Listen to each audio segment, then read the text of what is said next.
Hello student, સ્વાગત છે તમારું મારી યુટ્યુબ ચેનલ એપી સ્ટડી સેન્ટરમાં।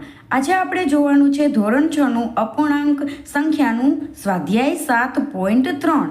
તો ચાલો શરૂ કરીએ। પ્રશ્ન 1, અપૂર્ણાંક સ્વરૂપે લખવાના અને શું આ બધા સમઅપૂર્ણાંકો છે તે આપણે લખવાનું છે, બરાબર। તો ચાલો શરૂ કરીએ। સૌપ્રથમ અહીંયા 4 આકૃતિ આપણને આપેલી છે, તેના અપૂર્ણાંક સ્વરૂપે આપણે લખવાનું। ચલો, કુલ ભાગ કેટલા છે તે નીચે લખવાના 2 અને તેમાં રંગ પૂરેલો ભાગ કેટલો છે 1 છે, તો ક્યાં લખવાનો? ઉપર। એવી જ રીતે અહીંયા કેટલા ભાગ છે 1, 2, 3 અને 4, તો ક્યાં લખવાના? છેદમાં લખવાના। અને તેમાં રંગ પૂરેલા કેટલા છે તે ઉપર અંશમાં લખવાના, 2 રંગ પૂરેલા છે। અહીંયા જુઓ 1, 2, 3, 4, 5 અને 6, તો કુલ ભાગ કેટલા છે 6 છે, પરંતુ તેમાં 3 ભાગ તો રંગ કરેલા છે। ચલો અહીંયા જુઓ 1, 2, 3, 4, 5, 6, 7 અને 8, કુલ ભાગ 8 છે, તેમાંથી 1, 2, 3 અને 4 રંગ પૂરેલા છે। ચલો, અપૂર્ણાંક સ્વરૂપે આપણે લખી નાખ્યા, પરંતુ જોતા એવું લાગે કે બધા જુદા જુદા છે, પરંતુ હવે આપણે આનું અતિ સંક્ષિપ્ત સ્વરૂપમાં ફેરવી નાખવાનું, જેટલા ભાગ પડે એટલા કરી નાખવાના, બરોબર। તો 2 એકા 2 અને 4ના ભાગ પડે 2 દૂને 4, તો અહીંયા 2 2 સમાન છે એટલે એ કેન્સલ થઈ જાય, તો ઉપર અંશમાં 1 અને છેદમાં 2। એવી જ રીતે 3નો ભાગ પણ પડે 3 એકા 3 અને 6, 3 દૂને 6, તો 3 3 કેન્સલ થઈ જાય, તો શું વધે? 1ના છેદમાં 2। એવી જ રીતે 4ના છેદમાં 8નું, 4ના છેદમાં 8નું શું થાય? 2 દૂને 4 અને 8નું શું થાય? 4 દૂને 8, તો 2 2 કેન્સલ થઈ જાય। હજુ અહીંયા પડે જો 2ના, 2 એકા 2 અને 4ના પણ પડે 2 દૂને 4, 2 2 કેન્સલ થઈ જાય, તો વધે 1ના છેદમાં 2। હવે જુઓ તમે અહીંયા 1ના છેદમાં 2, 1ના છેદમાં 2 સમાન અપૂર્ણાંક આપણને મળી ગયા, તો બધા જ સમ અપૂર્ણાંકો કહેવાય। તો આપણે હવે કઈ રીતે લખશું કે 1ના છેદમાં 2 બરાબર 2ના છેદમાં 4, 3ના છેદમાં 6 અને 4ના છેદમાં 8 બધા જ કેવા અપૂર્ણાંકો છે? સમ અપૂર્ણાંક છે। હવે આકૃતિ બી જોઈએ। એમાં આપણને 5 આકૃતિ આપેલી છે। સૌપ્રથમ આપણે અપૂર્ણાંક સ્વરૂપે લખવાનું, તો કુલ નીચે લખવાના, એમાંથી રંગ પૂરેલા ક્યાં લખવાના? ઉપર। તો કુલ જુઓ તમે 1, 2, 3, 4, 5, 6, 7, 8, 9, 10, 11 અને 12, તો કુલ ક્યાં લખવાના? નીચે। એમાંથી રંગ પૂરેલા કેટલા છે? 1, 2, 3 અને 4, ક્યાં લખવાના? ઉપર। એવી જ રીતે આમાં જુઓ 1, 2, 3, 4, 5, 6, 7, 8, 9, 9 નીચે લખવાના, એમાંથી 3 રંગ પૂરેલા ક્યાં લખવાના? ઉપર। એવી જ રીતે ત્રીજી આકૃતિમાં 1, 2, 3, 4, 5 અને 6 અને 2 રંગ પૂરેલા, આમાં કુલ કેટલા છે? 3, એમાં 1 રંગ પૂરેલો। અહીંયા જુઓ 1, 2, 3, 4, 5, 6, 7, 8, 9, 10, 11, 12, 13, 14 ને 15, તો કુલ કેટલા છે? 15। ઉપર રંગ પૂરેલા લખો 1, 2, 3, 4, 5 અને 6। હવે બધાય જોતા કેવા લાગે છે? જુદા જુદા, પણ આપણે તેને અતિ સંક્ષિપ્ત સ્વરૂપમાં ફેરવી નાખશું ને એટલે આપણે ખબર પડશે કે કોણ સમઅપૂર્ણાંક છે ને કોણ નથી। તો 4ના ભાગ પાડવાના, 4 એકા 4 અને 4 તરી 12, એમાં 4 4 કેન્સલ થઈ જાય, તો 1ના છેદમાં શું આવે? 3 આવે। 3નું પણ એવી જ રીતે કરવાનું, 3 એકા 3 અને 3 તરીને 9, તો 3 3 કેન્સલ થઈ જાય, અહીંયા પણ 1ના છેદમાં 3 આવે। અહીંયા જુઓ તમે 2 એકા 2 અને 2ના ઘડિયામાં 6 આવે, ક્યાં આવે? 2 તેરીને 6, 2 2 કેન્સલ થઈ જાય, તો શું આવે? 1ના છેદમાં 3। અહીંયા જુઓ 1ના છેદમાં 3 ઓલરેડી છે, બરોબર। ચાલો હવે 6, તો શું આવશે? 3 દૂને 6 થાય અને 3 પંચાને 15 થાય, 3 3 કેન્સલ થઈ જાય, તો જવાબ શું આવે? 2ના છેદમાં 5। હવે તમે અહીંયા જુઓ 1ના છેદમાં 3, અહીંયા પણ 1ના છેદમાં 3, 1ના છેદમાં 3 અને અહીંયા પણ 1ના છેદમાં 3 છે, પરંતુ છેલ્લી જે આકૃતિ છે તેમાં 2ના છેદમાં 5 જવાબ આવે છે। એનો મતલબ શું થાય કે 4ના છેદમાં 12 બરાબર 3ના છેદમાં 9 બરાબર 2ના છેદમાં 6 બરાબર 1ના છેદમાં 3, આ બધા જ કેવા અપૂર્ણાંકો છે? સમ અપૂર્ણાંક છે। પરંતુ 6ના છેદમાં 15 સમ અપૂર્ણાંક નથી।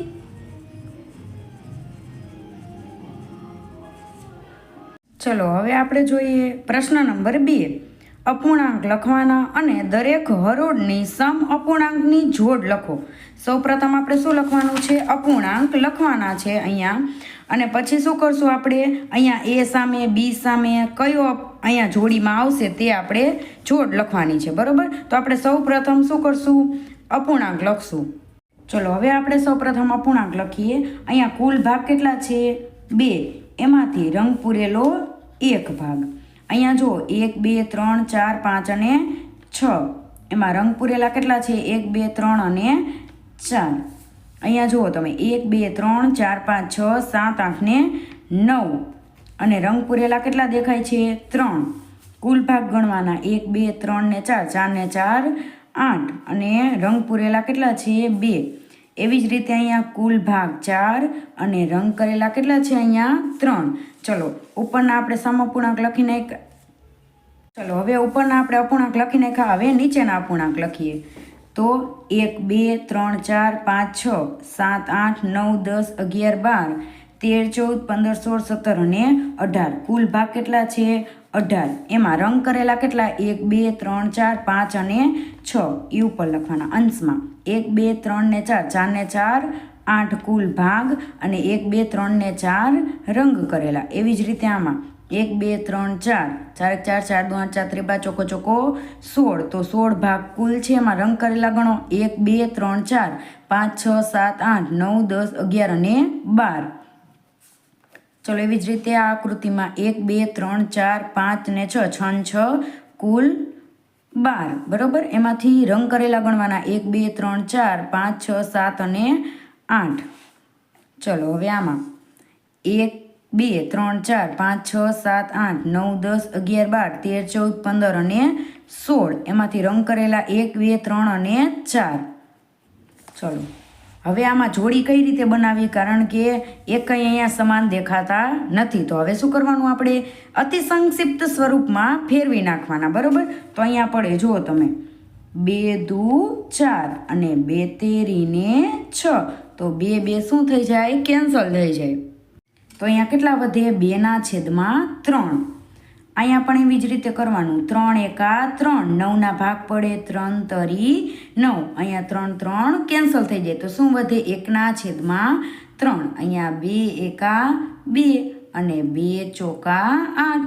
તો 2 2 કેન્સલ થઈ જાય. અહીંયા વધે 1/4. અહીંયા જુઓ 3નો પણ ભાગ ન પડે અને 4નો પડે 2 દુ 4. પરંતુ અહીંયા 3 એકા 3 જ થાય. તો 2 2 કેન્સલ થાય છે નહીં. એટલે આપણે 3/4 એમનેમ રહેવા દેવાના.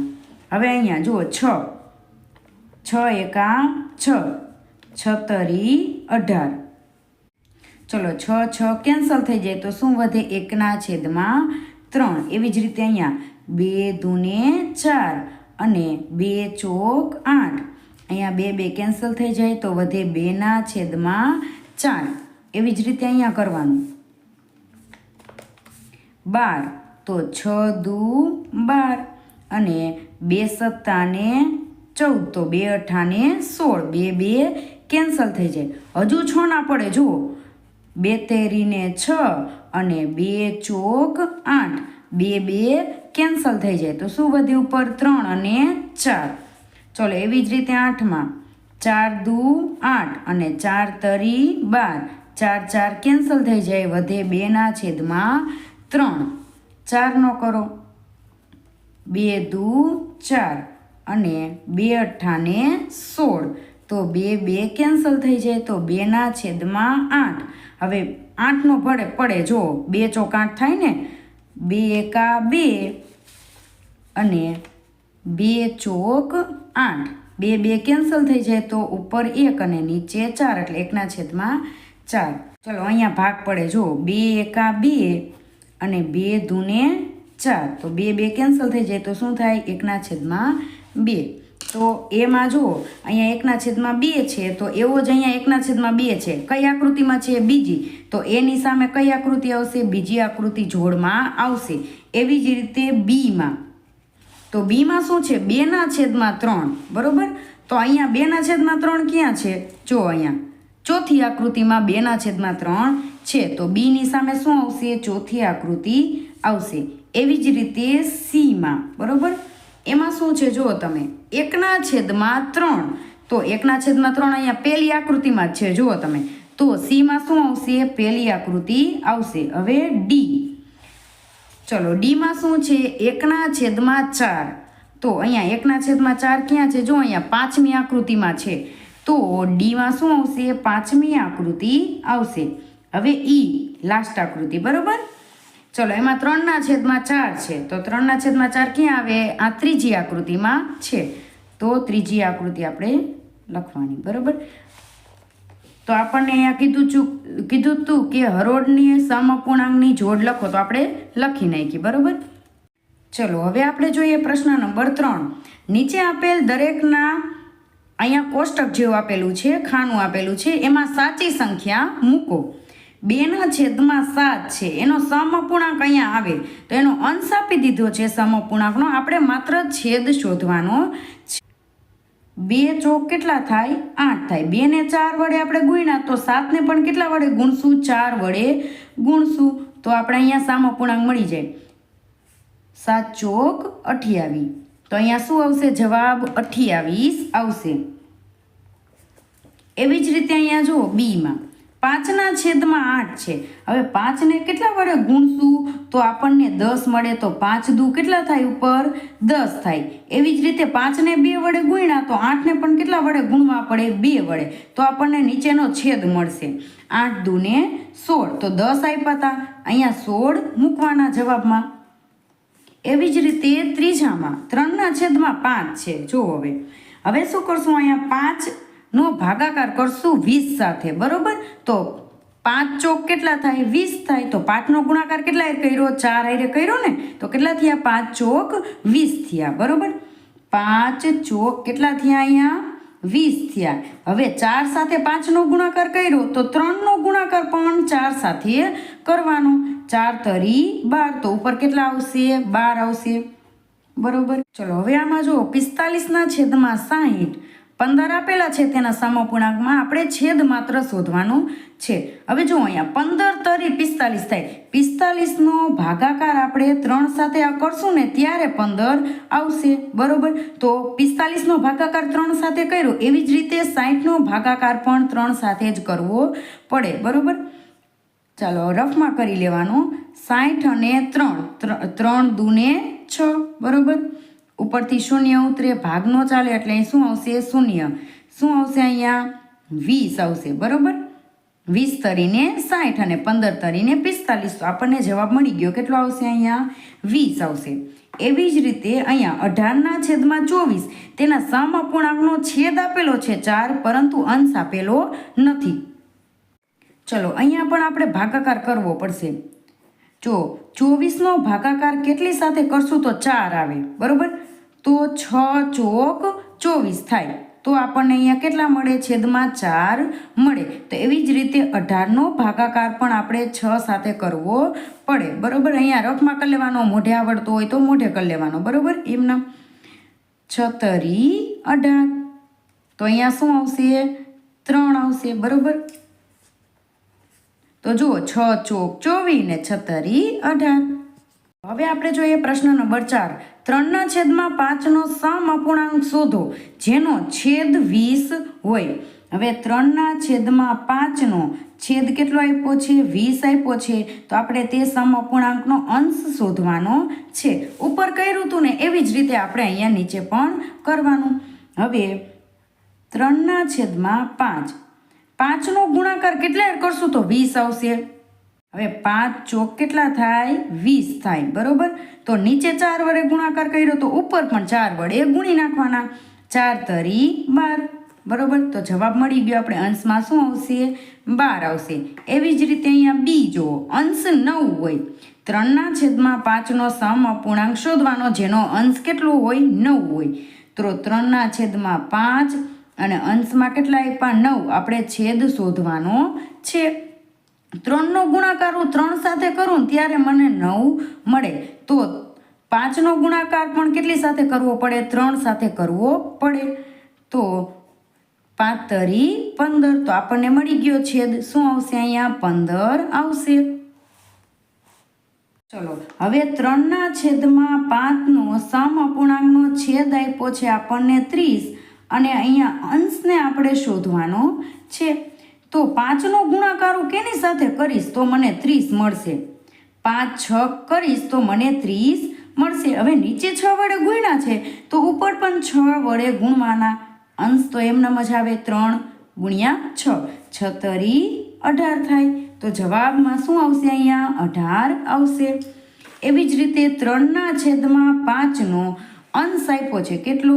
27. આપણે છેદને શોધવાનો છે. 3નો ગુણાકાર હું કેની સાથે કરીશ તો મને 27 મળશે. બરોબર. તો 3 9 27 થાય. હવે ઉપર 9 વડે ગુણ્યા તો નીચે 9 વડે ગુણવાના. બરોબર. તો 9 પંચા 45. તો જવાબ મળી ગયો. શું આવશે? અહીંયા 45 આવશે. ચલો હવે પ્રશ્ન નંબર 5 જોઈએ. 36/48નો સમઅપૂર્ણાંક શોધો કે જેનો અંશ 9 હોય. ચલો 36/48નો અંશ 9 આપ્યો છે અને છેદને આપણે શોધવાનો છે. ચલો હવે 36નો ભાગાકાર કેની સાથે કરશું તો 9 આવશે. બરાબર. તો 9 ચોક 36. બરાબર. તો 36નો ભાગાકાર હું 4 સાથે કરું ત્યારે મને 9 મળે. તો 4 સાથે ઉપર ભાગાકાર કર્યો ને તો 48ને પણ 4 સાથે જ ભાગાકાર કરવો પડે. હવે 48નો 4નો ભાગાકાર આપણે રફમાં કરી લેવાય. બરાબર. તો રફમાં કરી લઈએ. 48 અને 4 4 એકા 4. 4માંથી 4 જાય તો 0. ઉપરથી ઉતરે 8. 4 દૂને 8. 8માંથી 8 જાય તો 0. જો 48નો ભાગાકાર હું 4 સાથે કરું ને ત્યારે મને 12 મળે. બરાબર. તો અહીંયા શું આવશે? 12 આવશે. 12 ચોક 48 અને 9 ચોક 36. તો જવાબમાં શું આવશે? અહીંયા 12 આવશે. એવી જ રીતે અહીંયા જુઓ તમે 36/48 અને છેદ કેટલો હશે? 4. તો આપણે અહીંયા અંશને શોધવાનો છે. બરાબર. ચલો હવે 48નો ભાગાકાર આપણે 12 સાથે કરીને ત્યારે 4 મળે. આપણે અહીંયા જોયું ને કે 12 ચોક કેટલા થાય? 48 થાય. તો અહીંયા 4 આપેલા છે તો 12 ચોક 48. હવે ઉપરની નીચેની સંખ્યાને 12 વડે ભાગાકાર કર્યો તો ઉપરની જે 36 હોય એને પણ 12 વડે ભાગાકાર કરવો પડે. બરોબર. તો 12 એકા 12. 12 દુ 24. 12 તરી 36. 12 તરી કેટલા થાય? 36 થાય. તો ઉપરનો અંક આપણને મળી ગયો. કેટલો આવશે? 3 આવશે.